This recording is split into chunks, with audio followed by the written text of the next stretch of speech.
ನಮಸ್ಕಾರ ಕರ್ನಾಟಕ. ಎಲ್ಲರೂ ಹೇಗಿದ್ದೀರಾ? ಚೆನ್ನಾಗಿದ್ದೀರಾ ಅಂತ ಭಾವಿಸ್ತಾ ಇವತ್ತು ದರ್ಶನ್ ಜಾಮೀನಿನ ಅರ್ಜಿ ವಿಚಾರಣೆ ನಡೆಯಲಿದೆ ಮಧ್ಯಾಹ್ನ 2:30ಕ್ಕೆ ಹೈಕೋರ್ಟ್ನಲ್ಲಿ. ದರ್ಶನ್ ಒಬ್ಬರದೇ ಅಂತ ಅಲ್ಲ, ಒಂದು 5 ಜನ ಏನಿದ್ದಾರೆ ಎಲ್ಲರದ್ದು ಸೇರಿ ಇವತ್ತು ಅರ್ಜಿ ವಿಚಾರಣೆ ಇದೆ. ಇವತ್ತು SPP ಅವರಿಂದ ಪ್ರತಿವಾದ ಇರುತ್ತೆ. ಇವರೊಂದಷ್ಟು ಕ್ವಶನ್ಸ್ ಏನು ರೈಸ್ ಮಾಡಿದರು CV ನಾಗೇಶ್ ಅವರು, ಟಾಮಿ ಸಬಾಸ್ಟಿಯನ್ನು, ಆರೋಪಿಗಳ ಪರ ವಕೀಲರುಗಳು, ಅದೆಲ್ಲದಕ್ಕೂ ಇವತ್ತು ಕೌಂಟರ್ ಅಟ್ಯಾಕ್ ಮಾಡ್ತಾರೆ. ಮತ್ತು ಈ ಒಂದು SPP ಅವರು ಏನೊಂದು ಕೌಂಟರ್ ಅಟ್ಯಾಕ್ ಮಾಡ್ತಾರೆ, ಏನೊಂದು ಇವರು ಕ್ವಶನ್ಸ್ಗಳಿಗೆ ಆನ್ಸರ್ ಪ್ರತಿವಾದ ಮಾಡೋಕ್ಕೆ ಹೋಗ್ತಾರೆ.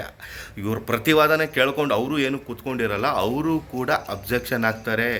ಈ ಸಂದರ್ಭದಲ್ಲಿ ತಿರ್ಗಾ CV ನಾಗೇಶ್ ಅವರು ಅಬ್ಜೆಕ್ಷನ್ ಹಾಕಿ ತಿರ್ಗಾ ಕ್ವಶನ್ ಕೇಳೋ ಚಾನ್ಸಸ್ಸು ಜಾಸ್ತಿ ಇರುತ್ತೆ.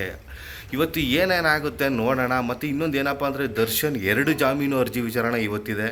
ಒಂದು ಮಧ್ಯಂತರ ಜಾಮೀನು ಏನೊಂದು ಮಂಗಳವಾರಕ್ಕೆ ಮುಗಿಯುತ್ತೆ, ಅದು ಕೂಡ ಇವತ್ತು ಏನಾಗುತ್ತೆ, ಈ ಒಂದು ಅರ್ಜಿಗೆ ಇನ್ನೂ ಮುಂದಕ್ಕೆ ಹಾಕ್ತಾರಾ, ಕೊಡ್ತಾರಾ, ಇನ್ನೂ ಡೇಟ್ ಏನಾದ್ರು ಎಕ್ಸ್ಟ್ರಾ ಕೊಡ್ತಾರಾ ಇಲ್ವಾ, ಏನು ಮಾಡ್ತಾರೆ ಅನ್ನೋದು ತುಂಬ ಇಂಪಾರ್ಟೆಂಟ್ ಆಗಿರುತ್ತೆ. ಈ ಒಂದು ಅರ್ಜಿನ ಕ್ಯಾನ್ಸಲ್ ಮಾಡಿಬಿಟ್ರೆ ತುಂಬ ಕಷ್ಟ ಆಗುತ್ತೆ ಅಂತ ಒಂದಷ್ಟು ಚಾನಲ್ಗಳಲ್ಲಿ ಮಳೆ ಹೊಡ್ಕೊಂಡು ಕೂತಿದ್ದಾರೆ. ಅರ್ಜಿ ಕ್ಯಾನ್ಸಲ್ ಆಗೋದು ತುಂಬ ಕಷ್ಟ ಇದೆ. ಯಾಕಂದರೆ ಡಾಕ್ಟರ್ ರಿಪೋರ್ಟ್ ಏನಿರುತ್ತೋ ಅದ್ರ ಮೇಲೆ ಡಿಪೆಂಡ್ಸ್ ಆಗಿರುತ್ತೆ. ಇವತ್ತು ಡಾಕ್ಟರ್ ರಿಪೋರ್ಟ್ನ ಸಬ್ಮಿಟ್ ಮಾಡೋ ಚಾನ್ಸಸ್ ಜಾಸ್ತಿ ಇದೆ CV ನಾಗೇಶ್ ಅವರು. ಯಾಕಂದರೆ ಈ ಒಂದು ಆಪ್ರೇಷನ್ ಡೇಟ್ನ ಇವತ್ತು ಸಬ್ಮಿಟ್ ಮಾಡೋ ಚಾನ್ಸಸ್ ಜಾಸ್ತಿ ಇದೆ. ಅದೇನಾದರೂ ಸಬ್ಮಿಟ್ ಮಾಡಿದ್ರೆ ಇದು ಒಂದು ಮಧ್ಯಂತರ ಜಾಮೀನು ಒಂದು ಸ್ವಲ್ಪ ದಿನ ಮುಂದಕ್ಕೆ ಹೋಗುತ್ತೆ ಅಂತಲೂ ಕೂಡ ಹೇಳ್ಬೋದು. ಇವತ್ತು ಏನೇನಾಗುತ್ತೆ ಎಲ್ಲನೂ ಅಪ್ಡೇಟ್ ಕೊಡೋದಕ್ಕೆ ಮಧ್ಯಾಹ್ನ ಸಿಗ್ತೀನಿ. ಅಲ್ಲಿವರೆಗೂ ಆದಷ್ಟು ಈ ಒಂದು ವಿಡಿಯೋನ ಶೇರ್ ಮಾಡಿ, ಲೈಕ್ ಮಾಡಿ. ನಮಸ್ಕಾರ.